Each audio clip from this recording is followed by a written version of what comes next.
Welcome to Facts TV News, where everything is true. Government distances itself from controversy at funeral of Daniel Rowe. The government says it did not impose itself at the funeral of slain 80-year-old Daniel Rowe in Portmore, St. Catherine.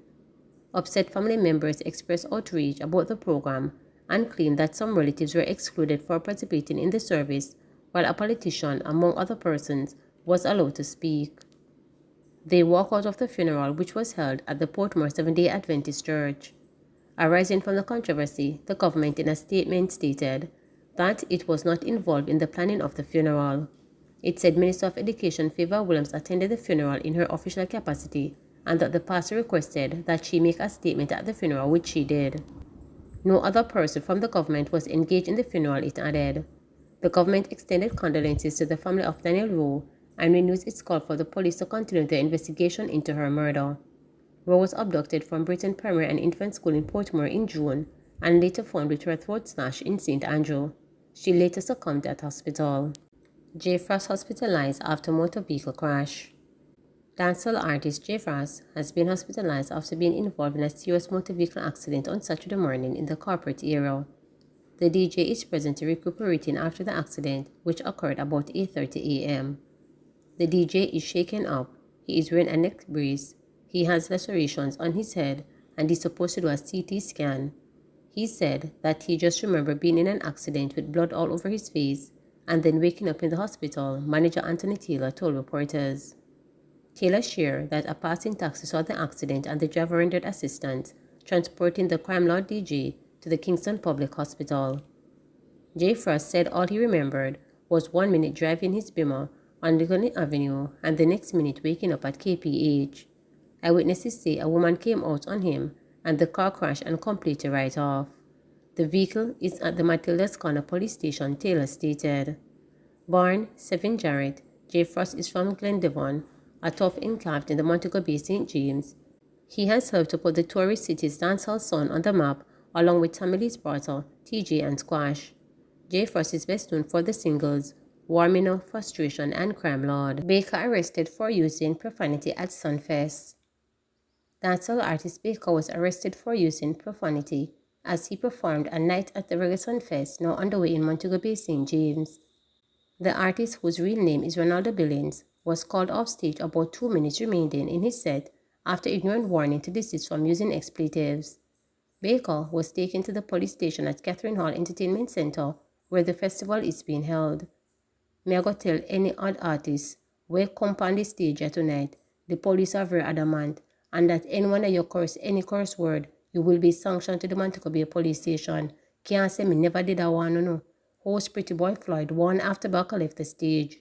He also told patrons, "Uno can boo all uno want, uno not go jail with them." Call center workers stabbed to death by alleged gangsters in St. Anne. The St. Anne police are reporting the stabbing death of a man by an alleged gang in the parish on Friday morning. The deceased has been identified as 21-year-old Andre McDonald, a call center worker of Tercey District, Brownstone in the parish. According to the lawmen, McDonald was stabbed to death about 12:12 a.m. The lawmen theorized that the incident was the act of the members of the Strap Them gang. It is not clear if McDonald was associated with the Strap Them gang or any other gang in the parish. This is the latest in several killings linked to gang violence in St. Anne. The St. Anne police recently told reporters that a gang feud has been impacting the parish. Woman wanted for murder in U.S. arrested in St. James. A 39-year-old woman who is wanted for murder and other serious offenses in the U.S. was arrested in St. James on Friday. The Corporate Communications Unit of the Jamaica Constabulary Force says Reynolds of Greenwood, St. James, was nabbed in an extradition warrant during an operation by the St. James Police, the Jamaica Defense Force and the Jamaica Fugitive Apprehensive Team. The Montego Bay Police say the operation was carried out between the hours of 4 a.m. and 5:30 a.m. Her home was searched and Reynolds took into custody pending further investigation. Ruling on Issa right to privacy case expected September 29. A ruling on the application by Amor Leo Issa seeking to quash a judge production order granting permission to police to search her phone is to be expected an hour before September 29, a panel of 3 judges said on Friday. During a constitutional hearing in the Supreme Court, the judges also extended the July 31 date in which Leah Issa is expected to comply with the production order to September 29. Leonie Issa is the mother of 9-year-old Gabriel King, who was murdered last year after she reported to the police that her car had been hijacked with the child inside. The mother has repeated they failed to allow police investigators to search her cell phone after they had indicated a desire to analyze information on the device as part of their investigation into the killing of her autistic son. The St. James Parish Court had ruled that she must comply with the request for her password and she is not allowed to be present while her phone is being analyzed by experts, but her attorney and a technological expert may observe the process. The legal working over access to Leah Issa's phone began on September 6, 2022, when the court granted the police request for her to allow them to access within 48 hours. When that deadline was missed, lawmen again took the issue to court, and the judge issued a next 60-day deadline that was also missed. In March, the Supreme Court granted a stay of order to search Leah Issa's cell phone following an application by her attorney, Cameron.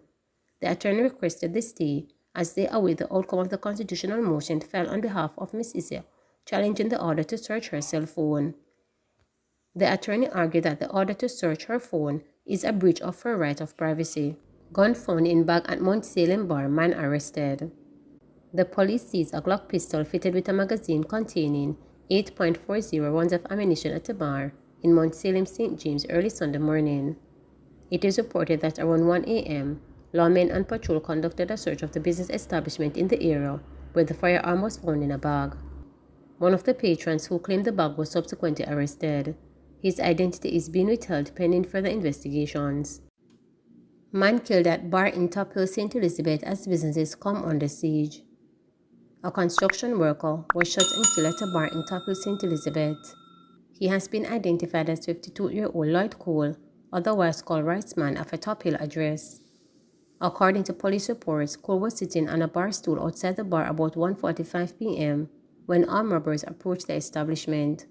Cole was gunned down and then the robbers proceeded inside, where they robbed several persons and used an object to open the poker box and escape with an undetermined sum of cash. The police later arrived and transported Cole to hospital, where he was pronounced dead. The owner of the bar said he was upset about the murder of Cole. He is one of the humblest customers ever. Him no put up with certain things. He is a man no up with certain things. So them just kill him just like that. More people are go dead too, the despondent bar owner stated. He said the business owners in the area were being abandoned by law enforcement and were unable to defend themselves because of inability to obtain gun license. If you look for gun license, you can't get it. Corruption rife. It costs $1 million. And you can't survive because of criminal elements. The police know they can't stop the crime. The police them know what are going and them can't do nothing about it. There is nothing people can do. The same criminals them go on most bar at the seafort and rob the bar with the same style every night. Them a rob a different place, he stated. The criminals who have masterminded the recent robberies use a crowbar to gain access to money acceptors device on the machines and then take the money, leaving the poker boxes. Police say gambling equipment, popularly referred to as poker boxes, are also a growing target for criminals desperate to earn in Jamaica's tightening economic environment. Modern gaming boxes, including those with touchscreen technology, are worth as much as $500,000 each and are in demand, while older versions can be sold for up to $300,000. Reporters understand that there have been a spate of robberies along the south coast of St. Elizabeth. The robbers have been pillaging operators and patrons in traditionally low-crime areas such as Southfield, Flagaman, Bull Savannah, Alligator Pan, Lane Downs, New Forest, Sea Air, Bellevue, and even Malvern atop the Santa Cruz Mountains. The other day, they rob a bar and get $2,500, and they have the audacity to ask if we have any more. Them bare-faced bad. The other day, a bar was in the middle of shootout between cops and robbers, and the robbers them come back on July 6 and rob the same bar of $600,000. The criminal them no care. By 7, everybody have to come off of the road. The bartender them afraid. Couple of them get raped and don't even report it. The whole are so tense and miserable right now. One bartender who worked in the bar in Marysville told reporters, "It's like a daily event. They come pick up money and liquor, and sometimes them all go a different bar in a different district, go floss. Help, we need help." Battered men braving up to report domestic abuse. From January 1 to the end of June this year, Jamaica recorded over 3,000 reported cases of domestic abuse, with the police stating that more men are braving up and lodging reports against female partners. Deputy Superintendent Jacqueline Dillon, who is a Jamaica Constabulary Force Domestic Violence Liaison Officer, told reporters on Friday that since 2021, during the COVID-19 pandemic, the police started seeing an increase in the number of men facing domestic abuse.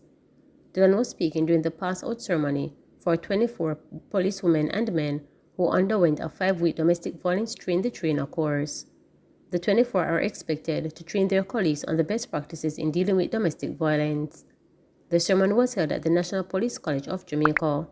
Every year since 2021, we have been seeing an increase. It is early days yet in 2023, but we're still seeing the trend where men are coming in for help and asking for help. I believe that we go on to the end of the year, we should be able to analyze the reports some more and say how many men the Deputy Inspector stated.